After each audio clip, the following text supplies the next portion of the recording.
Shalom, میرا نام نفتالی Bennet ہے اور میں اسرائیل کا منسٹر آف ڈیفنس ہوں۔ میں آپ کو بتانا چاہتا ہوں سب سے اہم اور گہری بات کرونا وبا کے بارے میں۔ سب سے اہم بات ایک دوسرے سے دور رہنے کے اور ٹیسٹنگ کرنے کے علاوہ یہ ہے کہ بوڑھے اور جوان لوگوں کو علیحدہ کیا جائے۔ سب سے خطرناک کمبینیشن یہ ہے کہ ایک دادا دادی اپنے پوتا پوتی کو پیار کرے یا اٹھائے، کیونکہ کرونا ایک خاص قسم کا وائرس ہے جو کہ بوڑھے لوگوں کے لیے جوان لوگوں سے زیادہ خطرناک ہے۔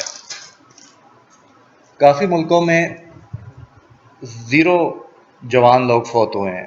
جہاں زیادہ لوگ فوت ہوئے ہیں وہاں یہ 0% یا 0.1% ہے، جو کہ لوگ 20 یا 30 سال سے کم ہیں۔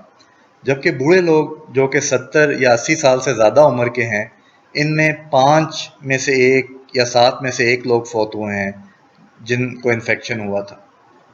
اس لیے ہمیں یہ کرنے کی ضرورت ہے کہ دادا دادی نانا نانی کا خیال ضرور کریں، لیکن کافی فاصلہ رکھ کر۔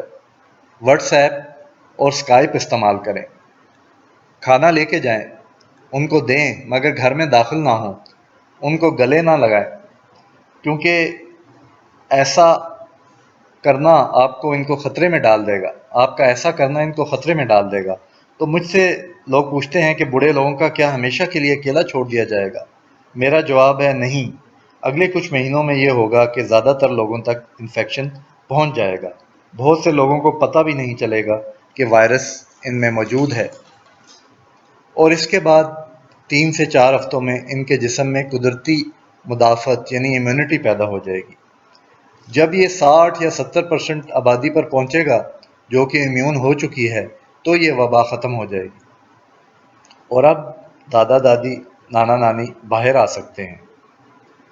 یہ 1 مہینے میں ہو سکتا ہے یا 2-3 مہینے میں یا کچھ زیادہ، مگر ہمارا منصوبہ یہی ہونا چاہیے۔ Good luck. دادا دادی کا خیال رکھیں، ان کے نزدیک نہ جائیں۔